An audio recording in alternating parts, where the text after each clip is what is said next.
Assalamualaikum warahmatullahi wabarakatuh. Ya, untuk submateri trigonometri berikutnya mengenai identitas trigonometri, di sini terdapat 3 submateri lagi. Yang pertama mengenai berkebalikan, yang kedua mengenai perbandingan, yang ketiga mengenai identitas dalam operasi jumlah.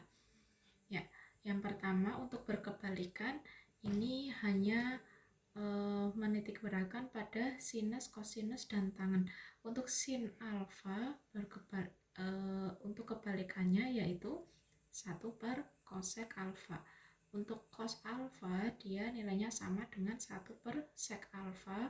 Untuk tan alfa nilainya sama dengan 1 per kotan alfa atau kot. Kemudian yang kedua mengenai perbandingan, bahwa tan alfa itu merupakan perbandingan antara sin alfa dan cos alfa.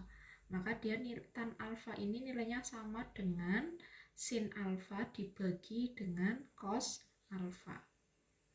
Kemudian untuk cot alfa ini karena kebalikan dari tan alfa, maka di sini cot alfa perbandingannya adalah cos alfa dibagi dengan sin alfa.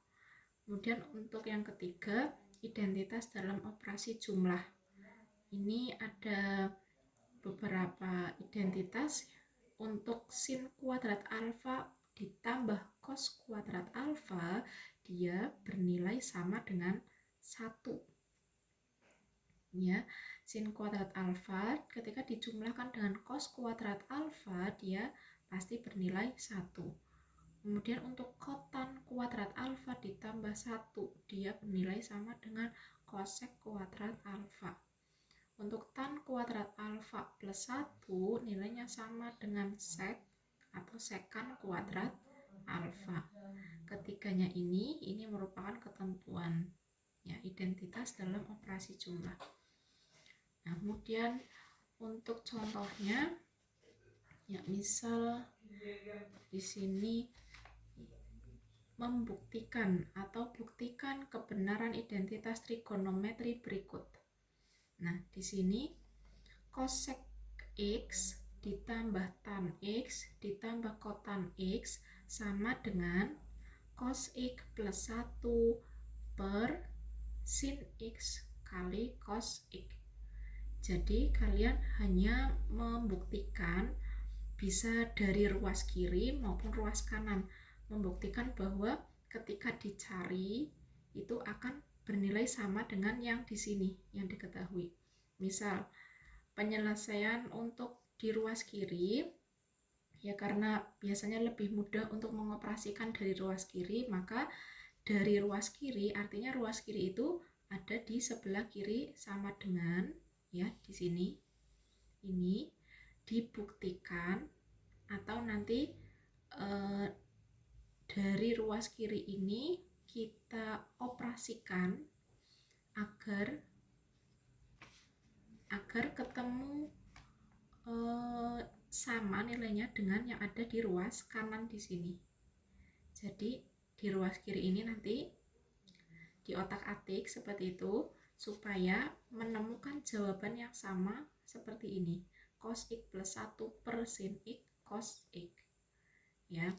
Jadi nah, untuk penyelesaiannya dari ruas kiri itu ada cosec x ditambah tan x plus kotan x. Nah, ini dijabarkan satu persatu dulu. Dijabarkan satu persatu. Untuk cosec x kita ubah menjadi 1 per sin x. Kemudian tan x diubah, kita punya kalau tan x perbandingannya tadi sin x per cos x. Begitu. Kemudian untuk kotan x kebalikan dari tan ya, maka di sini diubah nilai kotan x-nya menjadi cos x per sin x. Di sini kenapa x bukan alfa? Ya diikutkan di sini. Kalau di sini dia menggunakan x, maka di sini juga menggunakan x. Kalau alfa ya ubah menjadi alfa. Disesuaikan dengan soalnya. Nah, dari sini ini yang pertama Karena ini bentuknya adalah pecahan, kemudian dijumlahkan, maka si penyebut ini semuanya harus sama. Ada sin X, ada cos X, ada sin X. Kita samakan penyebutnya supaya sama. Bagaimana? Kita langsung kalikan saja. Ada sin, ada cos, kalikan menjadi sin X kali cos X. Maka di sini ketiga pecahan ini mempunyai penyebut sama, sin X cos X, sin X cos X, dan sin X cos X. Nah, kemudian untuk pembilangnya bagaimana? Sin X cos X, lihat yang pertama dulu, ini dibagi dengan yang di bawah ini, dibagi dengan sin X. Nah kan sisa cos X. Jadi begini, sin X untuk mencari pembilang ya, untuk mencari pembilang itu sin X dikali cos X itu yang dari penyebut dibagi dengan yang di sini, dibagi dengan sin X.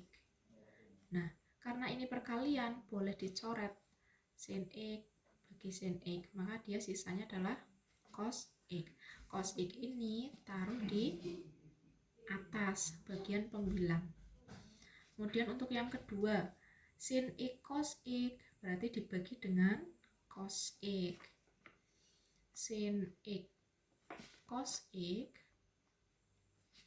dibagi dengan ini ya, cos X.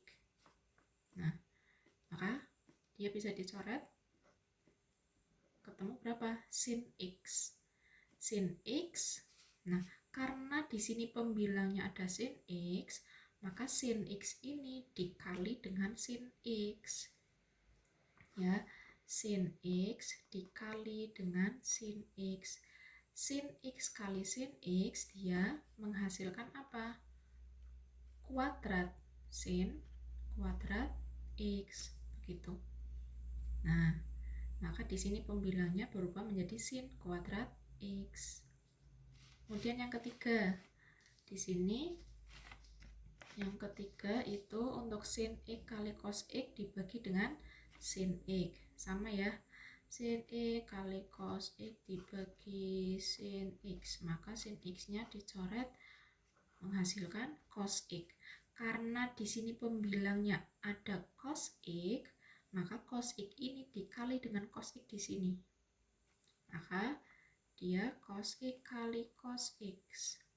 Ya, hasilnya sama. Kalau sin kali sin menjadi sin kuadrat, kalau cos kali cos berarti cos kuadrat X, gitu. Nah, di sini dia cos kuadrat X. Nah, setelah semuanya ini penyebutnya sudah sama, sin X cos X, tinggal dijumlahkan pembilangnya. Cos X ditambah sin X, sin kuadrat X ditambah cos kuadrat X. Nah, kemudian kita punya identitas trigonometri ya, supaya sederhana. Nah, lihat di sini yang pertama identitas ini, sin kuadrat alfa tambah cos kuadrat alfa, dia menghasilkan 1, dia bernilai 1. Nah, di sini ada sin kuadrat X ditambah cos kuadrat X. Nah, ini maka dia bernilai 1.